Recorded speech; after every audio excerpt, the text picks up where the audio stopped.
মা সীতা যদি সমস্ত কিছু না ত্যাগ করে রামচন্দ্রকে না হেল্প করতেন, তাহলে হয়তো আজ পৃথিবীটা রাবণের দয়ায় অধর্মে ছেয়ে যেত, একদম রসাতলে চলে যেত।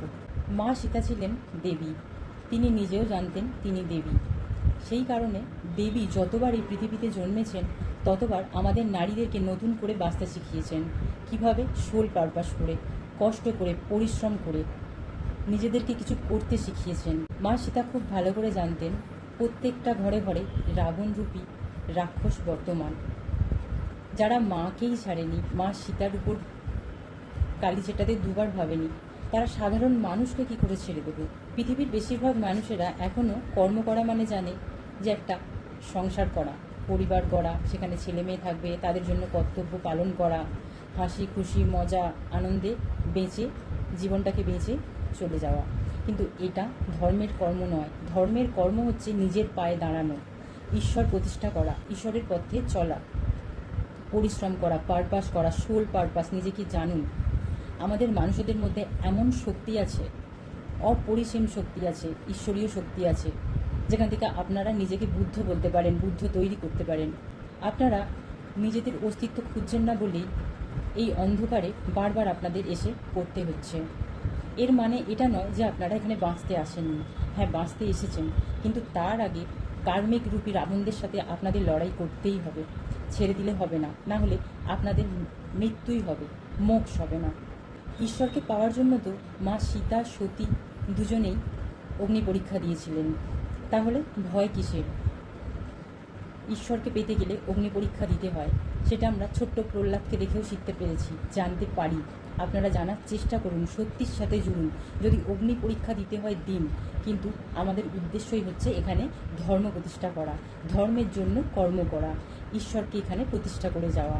যখন আপনারা কিছু করতে পারেননি, তখন সমাজের মানুষগুলো আপনাদের ঠিক এইভাবে ছোট করে যে আপনারা কিচ্ছু করতে পারবেন না, আপনাদের দ্বারাই কিচ্ছু হবে না, এ তো এইরকম মানুষ, এ একদম খারাপ, একদম জঘন্য। কিন্তু যখন আপনি একটা কিছু করে ফেলেছেন, তখন এই সমাজের মানুষগুলো তখন পাল্টি মেরে অন্য কথা বলে। কি বলে?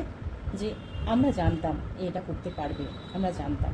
সমাজের কথা শুনলে আমাদের চলবে না, কারণ আমার সঙ্গে এরকমও হয়েছে যে আমি কিছু যোগ্য নয়, আমি কিছু পারি না, আমাকে দেখতে খারাপ, কুৎসিত, কিন্তু তাদের মতো মানুষগুলো যারা আমাকে নিয়ে এসব বলেছে, তারা পিছনে লুকিয়ে আমার মতনই হতে চায়। ভাবুন, এটাই আমাদের সমাজ। আমার চারিপাশে শত্রুর অভাব নেই। রাবণের 10টা মাথা আমাকে 10 দিক দিয়ে ঘিরে রেখেছে। আমি যদি লড়াইটা লড়তে পারি, তাহলে আপনারা কেন পারবেন না? আপনারা লড়ুন, আধ্যাত্মিক হন। ঈশ্বরকে পাবার লড়াই, ঈশ্বরকে প্রতিষ্ঠা করার লড়াই, ধর্ম প্রতিষ্ঠা করার লড়াই। আর কতদিন? আর নয়। আমাদের লড়াই মানে শত্রুদের সঙ্গে ঝগড়া করা তা নয়, ওদের সঙ্গে লড়াই করা তা নয়। আমাদের লড়াইটা এরকম যে স্রোতের বিপরীত। মানে কি, ওরা আমাদেরকে খোঁচা দেবে, নানা রকমভাবে খোঁচা দেবে যাতে আমরা ওদের মুখে লাগি, কিন্তু কখনও কার্মিকের মুখে লাগবেন না। ওদের থেকে দূরে যান। আর নিজের সংসার, যদি সংসাররূপী আপনারা এই লড়াইয়ে থাকেন, তাহলে সেটা আরও জোরদার হবে।